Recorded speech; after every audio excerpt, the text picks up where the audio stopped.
Axle ভেঙে যাওয়ায় নিয়ন্ত্রণ হারিয়ে একটি দোকান ও ইলেকট্রিক পোস্টে ধাক্কা এক সিমেন্ট বোঝাই লরির। দুর্ঘটনায় হতাহতের কোনো খবর পাওয়া যায়নি, তবে সিমেন্ট বোঝাই লরির ধাক্কায় দোকান ভেঙে যাওয়ার ফলে দুশ্চিন্তায় দোকানের মালিক।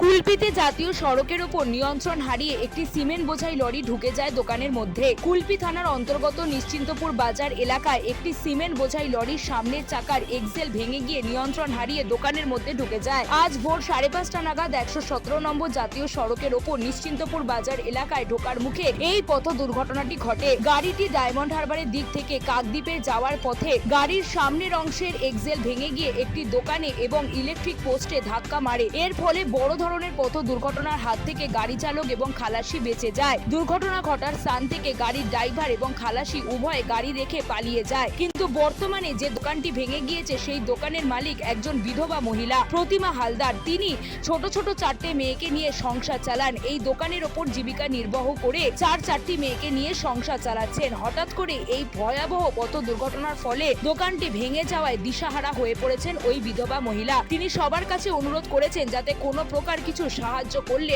আবারও পুনরায় দোকানটি মেরামত করে নিজেদের জীবিকা নির্বাহ করে আশায় দিন কাটাতে পারেন তারা।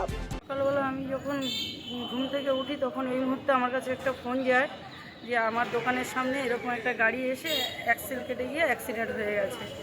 এবার আমি ওই একটা মেয়ে মানুষ, আমি ওই কোনো রকম দোকানটুকু চালিয়ে আমার পেট চালাই। আমার স্বামী নেই, আমার 4টে মেয়ে, আমি একটা ছোট বাচ্চাকে নিয়ে কোনো রকম আমি কোরকমে খাচ্ছিলাম। এখন আমি এটুকুই চাই যে আমাকে সকলে মিলে একটু সহযোগিতার হাত বাড়িয়ে দিন, আমি যাতে আবার পুনরায় দোকানটাকে ঠিক করতে পারি, করে আমি আবার আমি এবং আমার বাচ্চার পেট চালাতে পারি, যাতে দুটো পেটের ভরণ পোষণ করতে পারি, সেই চেষ্টা আমাকে আপনারা করিয়ে। প্রশাসনকে জানিয়েছেন এই বিষয়ে? আমি যখনই এসে এরকম দেখেছি, আমি সিভিক পুলিশ এখানে ছিল, ওনাদেরকে জানিয়েছি, বা আমাদের আশেপাশে যারা ছিল তাদেরকেও বলেছি যে ভাই সকলে মিলে আমাকে একটু সহযোগিতার হাত বাড়িয়ে দিন। সবার কাছেই আমি রিকোয়েস্ট করে বলেছি। আচ্ছা, আপনার কি দোকান ছিল? আমার ওই কোনো রকম আমি পাখার কয়েল টয়েল বেঁধে পাখা টাকা ঠিক করে আমি আমার সংসারটুকু চালাতাম। আমার স্বামী গত 4 বছর হলো মারা গেছে।